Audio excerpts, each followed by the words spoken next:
नमस्कार सबैमा। आज पनि हामी एउटा नयाँ भिडियो लिएर उपस्थित भइसकेका छौँ। यो भिडियो विशेष गरी हाजिर जवाफ, लोकसेवा, शिक्षक सेवा जस्ता विभिन्न प्रतियोगितात्मक परीक्षाको तयारी गर्दै रहनुभएकाहरूका लागि एकदमै महत्त्वपूर्ण हुनेछ। र यो भिडियोमा हामीले विशेष गरी नेपालको इतिहाससँग सम्बन्धित विविध प्रश्नोत्तरहरू लिएर आएका छौँ। सो भिडियो लास्टसम्म हेर्नुहोला।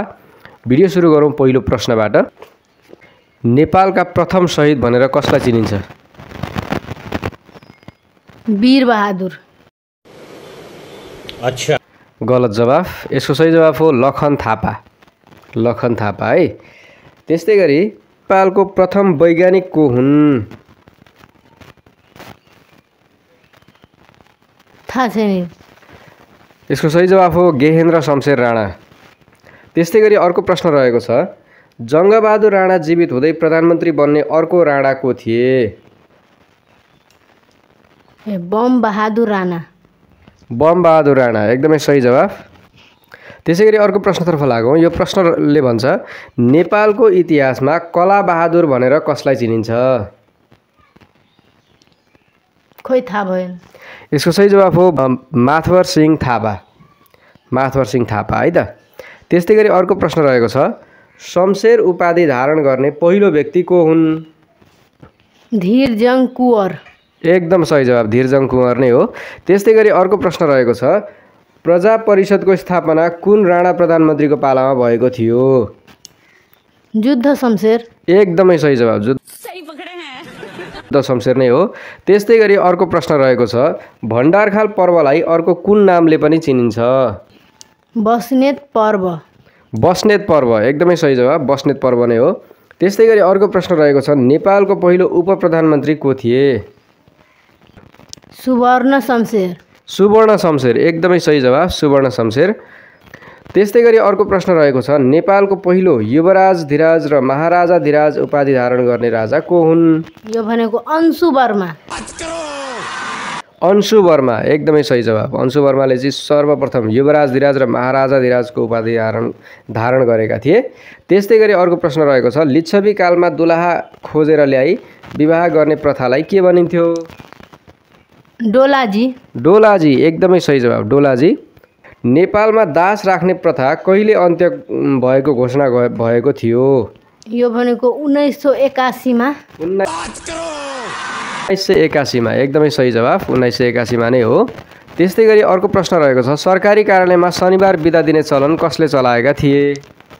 भीम शमशेर। एकदमै सही जवाब, भीम शमशेर नै हो। त्यस्तै गरी अर्को प्रश्न रहेको छ, श्रीपाद त्रिभुवन कहिले सपरिवार दिल्ली सवारी भयो? 2007 कार्तिक 21 गते। एकदमै सही जवाब, 2007 साल कार्तिक 21 गते चाहिँ त्रिभुवन चाहिँ सपरिवार दिल्ली गएका थिए। अर्को प्रश्न रहेको छ, नेपाल प्रजा परिषदको स्थापना कहिले भएको थियो? 1993 मा। एकदमै सही जवाब, 1993 मा भएको थियो। त्यस्तै गरी अर्को प्रश्नतर्फ जाउँ। यो प्रश्नले भन्छ, नेपालमा सर्वप्रथम शासन गर्ने कुन वंशका राजाहरू थिए? गोपाल वंशी। गोपाल वंशीहरू थिए एकदमै सही जवाब। त्यस्तै गरी अर्को प्रश्नतर्फ लागौँ। यो प्रश्नले भन्छ, गोपाल वंशको शासन केन्द्र कहाँ थियो? माता तीर्थमा। माता तीर्थमा एकदमै सही जवाब। त्यस्तै गरी अर्को प्रश्न रहेको छ, यो एकदम सजिलो प्रश्न रहेको छ, नेपालको पहिलो प्रामाणिक राजा को हुन्? मानदेव। मानदेव एकदमै लिच्छवी कालका राजा हुन् मानदेव। त्यस्तै गरी अर्को प्रश्न रहेको छ, लिच्छवीहरूको शासन केन्द्र कहाँ थियो? गोकर्ण। गोकर्ण एकदमै सही जवाब, गोकर्णमा थियो। त्यस्तै गरी अर्को प्रश्न रहेको छ, लिच्छवी वंशका अन्तिम राजा को थिए? जय कामदेव। जय कामदेव एकदमै सही जवाब, जय कामदेव थिए अन्तिम राजा।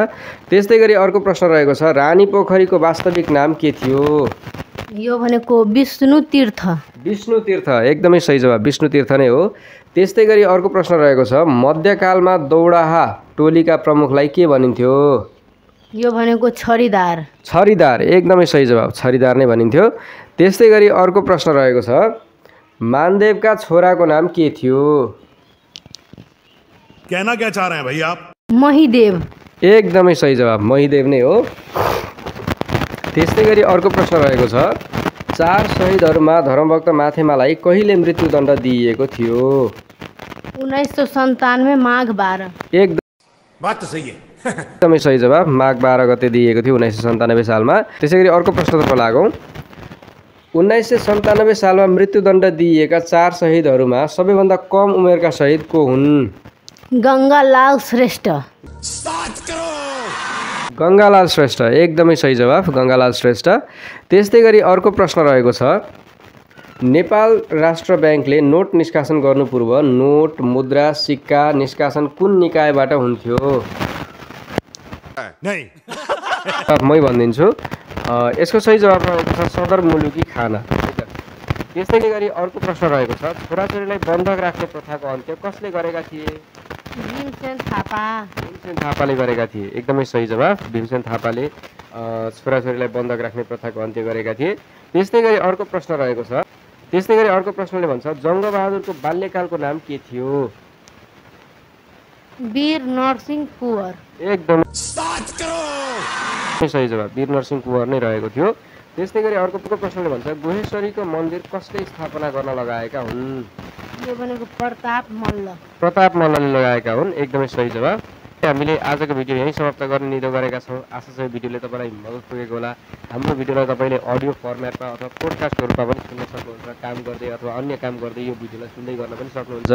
हाम्रा अन्य भिडियोहरू पनि हेर्दै गर्नुहोला। हामी चाँडै अर्को नयाँ भिडियो लिएर अर्को नयाँ विषयवस्तुका साथ उपस्थित हुनेछौँ। त्यतिन्जेलसम्मका लागि नमस्कार।